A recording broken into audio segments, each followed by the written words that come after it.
नमस्कार, मैं संतोष कुमार और आप देख रहे हैं नेशनल न्यूज हंट। हमारे बीच आज बातचीत करने के लिए मौजूद हैं कमलदेव राय जी, जो कि समाज सेवी हैं। और आपको मैं बता दूं कि क्षेत्र संख्या 45 जो कि घोरिया प्रखंड के अंतर्गत आता है, ये जिला परिषद क्षेत्र संख्या 45, जिसका उम्मीदवार जो है आशा देवी है, उनका ये पति है और ये बहुत बड़े समाज सेवी है। अभी बिहार में मौजूद है। मैं बिहार इसलिए बोल रहा हूँ कि इनका कारोबार दिल्ली में भी है और दिल्ली से लेकर बिहार तक समाज सेवा में अपना बहुत अमिट छाप छोड़ा है। इन्होंने बराबर लोगों को सेवा करते आए हैं और इस बार पहली बार जो है अपने धर्मपत्नी को उतारने जा रहे हैं जिला परिषद क्षेत्र संख्या 45 से। हालांकि इसका जो चुनाव है कौन सी चरण में है आपका? 10वें चरण में। 10वें चरण में है, अभी समय है, लेकिन सरगर्मी बिल्कुल तेज है बिहार के अंदर में। पंचायती चुनाव को लेकर आप लोगों को सभी को मालूम है, तो ज़्यादा कुछ मैं न कहते हुए मैं सीधा इनसे बात करूंगा। सर, आपको सबसे पहले स्वागत है आपका। बहुत बहुत धन्यवाद संतोष जी। और आपका जो है नेशनल न्यूज हंट जो है, मैंने सुना है कि बहुत प्रचलित है इस क्षेत्र में, और इसके लिए मैं बहुत बहुत धन्यवाद देता हूँ। जो मीडिया का दायित्व है आप निभा रहे हैं, क्योंकि मीडिया जो होता है, जो क्षेत्र का जो दशा है, दुर्दशा जो है, उस पर अगर मीडिया हमारा सही ढंग से काम करे तो क्षेत्र का जो है दुर्दशा सही हो सकता है। जी, आपका बहुत बहुत धन्यवाद। अच्छा, एक चीज़ मैं आपसे पूछना चाहूँगा। पहला क्वेश्चन मेरा ये है कि आपने दिल्ली से आकर के यहाँ पे जो है, हालांकि आपका प्रॉपर घर यहीं पे है, आप यहीं के आपका जो है ये जहाँ पे मैं अभी बैठा हूँ, ये इनका जो है पैतृक गांव है, घर है। तो यहाँ पे आपने पढ़ाई लिखाई किया है और अभी कारोबार दिल्ली में है। तो दिल्ली का भी स्थिति देख रहे हैं आप, बिहार का भी देख रहे हैं। दिल्ली में जो बिहारी रह रहे हैं उससे भी आप सेवा कर रहे हैं, मैं देखा हूँ, क्योंकि मैं भी दिल्ली में रहता हूँ और यहाँ भी कर रहे हैं। और आपने पहली बार चुनाव में उतरने जा रहे हैं, आप अपने मैडम को उतार रहे हैं, क्या इसके पीछे सोच क्या है? देखिए संतोष जी, मैं 18 सालों से लगभग अपने समाज के लिए काम किया है जी। तो दिल्ली में रहकर जो हमने एक कमेटी बना करके, जो दिल्ली के हमारे साथीगण थे, हमारे जो अपने गाँव हैं, उसके जितने भी नवयुवक हैं उनको मैं बहुत बहुत धन्यवाद देना चाहता हूँ। उनके जरिए चंदा करके हमने जो है अपने कदमपुरा गांव है मेरा, छजना पंचायत के अंतर्गत आता है वो, हमने 18 सालों से अपने समाज के लिए, समाज हित के लिए बहुत कुछ सोचा है कि सोचता हूँ कि अपना समाज किस तरह से आगे बढ़े। लेकिन रही बात, मेरा एक जिज्ञासा था बचपन से कि मैं समाज सेवा करूँ। तो आप जानते हैं कि इस दौर में चंदा चिट्ठा लेकर के समाज सेवा नहीं हो सकता है। तो मेरा व्यू है कि अगर मान लीजिए ये आपका जिला परिषद चुनाव हम जो लड़ रहे हैं, तो मेरा मानना है कि अगर मैं जीतता हूँ तो ऊपर उठ करके समाज का सेवा करूँगा, जिससे कि समाज, बहुत सारे दबे कुचले जो हैं हमारे समाज के अंदर हैं, बहुत सारी ऐसी समस्या हैं कि हम आने वाले दिनों में बताएंगे आपको। जैसे मान लीजिए कि शिक्षा हो गया, बहुत दयनीय स्थिति है। स्वास्थ्य हो गया, स्वास्थ्य पे तो आप समझ ही रहे हैं कि स्वास्थ्य जो, जैसे मान लीजिए कि पंचायती राज है हमारा जिस तरह से जो है बिहार के अंदर, तो आप बता दीजिए मुझे किस गांव में कोई मिनी स्वास्थ्य केंद्र है।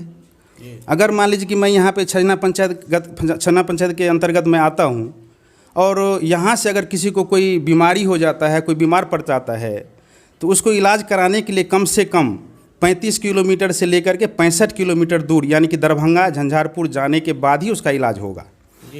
तो ये सब जो है हमारे जो जिला परिषद है, मुखिया है, एमएलए है, इन चीज़ों पे ध्यान नहीं देता है।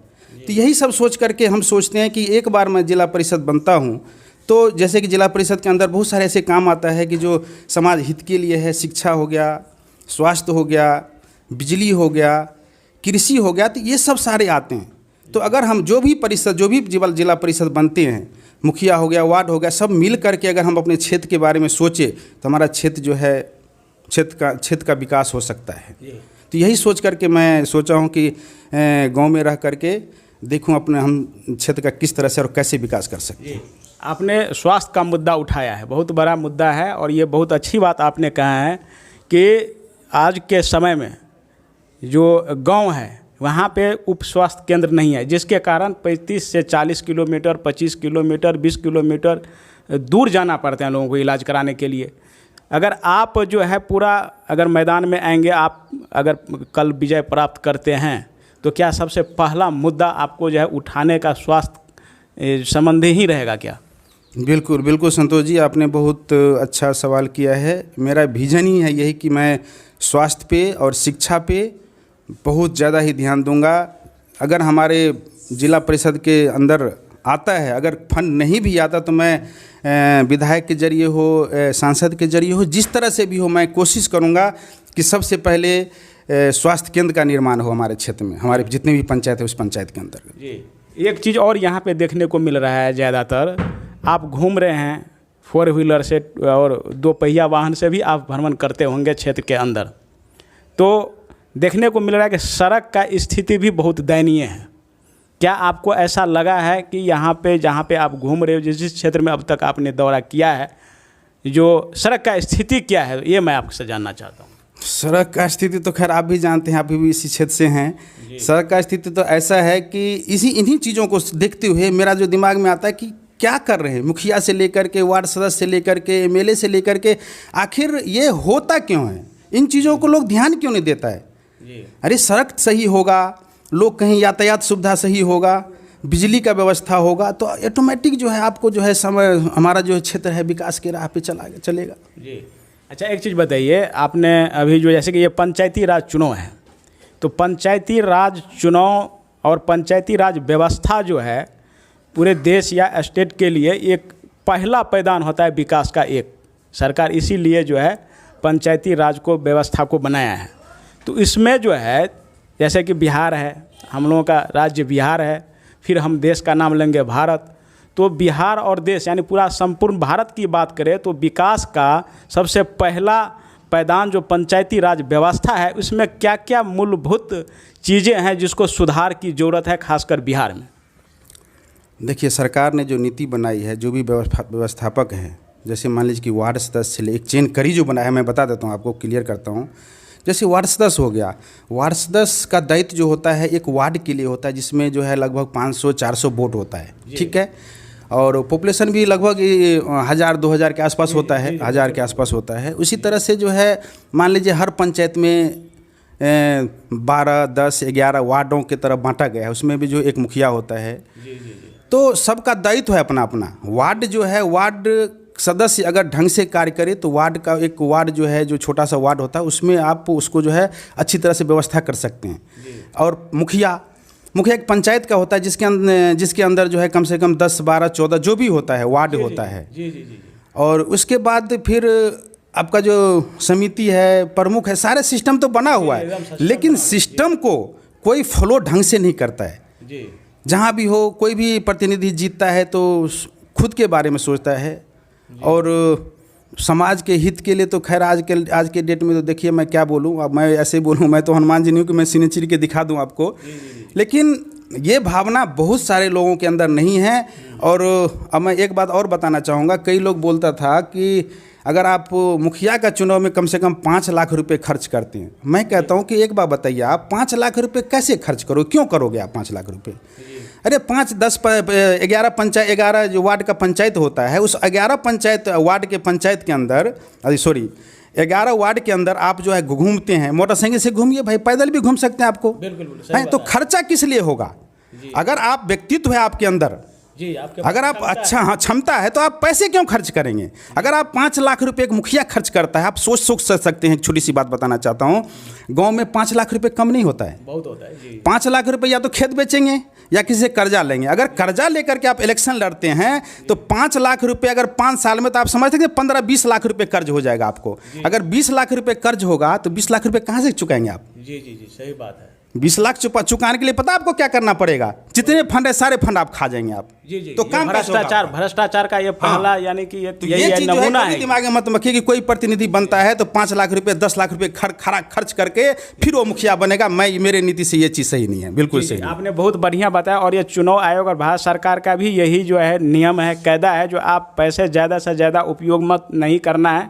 5 लाख जैसे कोई बता रहा है, कई सुन रहा हूँ इससे भी ज़्यादा खर्च करने वाले का। आपने सही बताया कि ये जो भ्रष्टाचार का एक नमूना है। अगर आप कर्ज लेकर के, खेत बेच करके आप चुनाव लड़ते हैं, अगर आप जीतते हैं तो आपका जो है ये तो चुकाना ही पड़ेगा कहीं ना कहीं से, तो इसके लिए आपको फंड का भी, और ऐसा होता है यार, ये चीज़ आपने बहुत। लास्ट में आपसे क्वेश्चन ये है कि आप अपने धर्मपत्नी जो आशा देवी है, जो एक्चुअल में जो उम्मीदवार हैं, उसके बारे में थोड़ा बताइए जनता को, जो वो क्या कर रही है, कितनी पढ़ी लिखी है, थोड़ा सा आप इनके बारे में बताइए, ताकि लोगों को लगे कि जो हमारा जो उम्मीदवार हैं वो देने लायक वोट है, हमारे प्रतिनिधि बनने लायक हैं।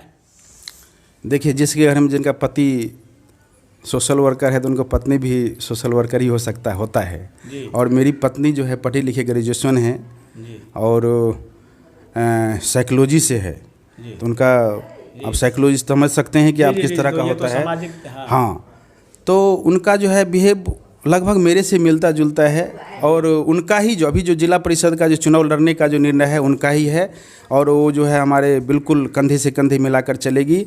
और जिस तरह से मेरा नेचर है उनका भी ऐसे ही नेचर है, वो भी जो है क्षेत्र के लिए। जी।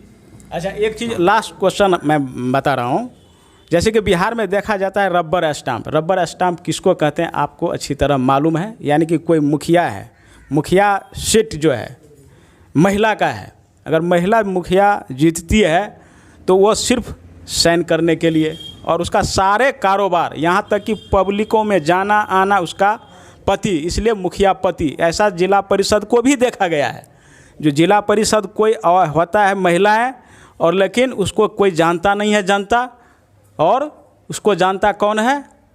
उसका जो पति को नाम से जाना जाता है। इस संबंध में आप क्या, ऐसा रबर स्टाम्प आप बनने देंगे अपने पत्नी को, या खुद जाएगी क्या? इसके बारे में थोड़ा स्पष्टीकरण दीजिए आप।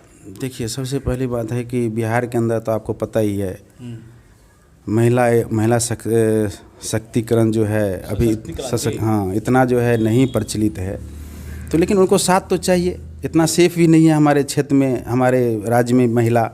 लेकिन धीरे धीरे आने वाले दिनों में ऐसा हो सकता है कि रबर स्टैम्प जो आप कह रहे हैं, मुझे तो नहीं पता रबर स्टैम्प होता क्या है, लेकिन आने वाले दिनों में जो है होगा कि जो खुद को एक्शन लेगी जी। महिला जो है पढ़ी लिखी है और शिक्षित हो रही है धीरे धीरे, तो सरकार भी जो है उनको बहुत बढ़ावा दिए हुए हैं, तो इस पे जो है उनका जो है आगे बढ़ावा होगा, मिलेगा उनको। यानी कि जो भी काम करेगी आपका, जो अगर जीतती है उम्मीदवार, तो वो खुद का काम करेगी अपना, और उसमें सिर्फ साथ चाहिए उनको, ये कहने का मतलब है। बिल्कुल होगा, ऐसे ही होगा, क्योंकि आजकल देखिए अकेले कहीं जाने में तो खैर इतना नहीं है, ये चीज़ सक्षम नहीं है, तो इसलिए साथ तो ज़रूरी है, साथ पुरुष का साथ तो ज़रूरी है, उनका पति का साथ तो बहुत ज़रूरी है अभी। और आने वाले दिनों में अब देखिए क्या होता है, धीरे धीरे डेवलप होगा, हमारा बिहार भी धीरे धीरे डेवलप होगा। जिस तरह से डेवलप होता है तो उस तरह से महिला जो है अकेले जो है वो करेगी काम, क्यों नहीं करेगी, करेगी। तो ये कमलदेव राय जी थे, इनका कहना है कि हम इस बार चुनाव पूरे दमखम के साथ लड़ने जा रहे हैं, और ये बड़े समाज सेवी हैं जैसे कि सभी को मालूम है, और इनसे हम दोबारा बात करेंगे जब जैसे जैसे नज़दीक आएगा चुनाव, तो उस प्रकार से। और जो एक्चुअल में उम्मीदवार है आशा देवी, उनसे भी हम बात करेंगे, वो जब आएगी फील्ड में उतरेगी तो उनसे भी हम बात करेंगे, और आप लोगों को बताएंगे जो उम्मीदवार आपका क्या है, कैसा है, क्या है, आप खुद जानेंगे। इसी के साथ Santosh Kumar, national news hunt, Bihar.